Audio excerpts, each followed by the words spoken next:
சாரண மாணவர்கள் ஒரு முறை தாங்கள் இருக்கிற இடத்துக்கு அருகில் இருந்த கிராமத்துக்கு சேவை செய்ய போறாங்க.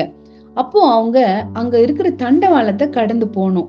அப்போ அவங்க ஒரு போட்டியை அறிவிச்சுக்கிட்டாங்க. அதாவது ரயில் தண்டவாளத்தின் மேல காலை வச்சுட்டே நடந்து போகணும். காலை யாராச்சும் கீழே வச்சுட்டாங்கன்னா அவங்க அவுட்டு. காலை கீழே வைக்காம தொடர்ந்து நடந்து செல்பவர்கள் வெற்றியாளர்கள் அப்படின்னு சொல்லி அறிவிச்சாங்க. அப்படியே ஒவ்வொருத்தரும் தண்டவாளத்தின் மேல காலை வச்சு நடக்க ஆரம்பிக்கிறாங்க. கொஞ்ச தூரம் போன உடனே நடக்க முடியாம ஒவ்வொருத்தரும் காலை தரையில வச்சுட்டாங்க. ஆனா 2 மாணவர்கள் தொடர்ந்து நடந்துட்டே இருந்தாங்க. இது எப்படி சாத்தியம் அப்படின்னு சொல்லி மத்தவங்க பாக்குறப்போ அவங்க 2 பேருமே ஒருத்தரோட கைய மற்றொருத்தர் பிடிச்சு கொண்டே நடந்தாங்க. அவங்க அப்படி கைய பிடிச்சிட்டு நடக்கும்போது அவங்க சீக்கிரமா காலை கீழே விடல. அவங்க கடக்க வேண்டிய பாதையை அவங்க சீக்கிரமா கடந்துட்டாங்க.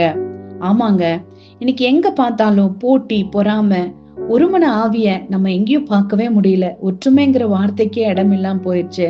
நம்ம வாழ்க்கையில மற்ற மனிதர்களோடு அன்பாக இணைந்து கைகோர்த்து வாழ பழகிக்கணும். ஒண்டியா இருப்பதிலும் இருவர் கூடியிருப்பது நலம்.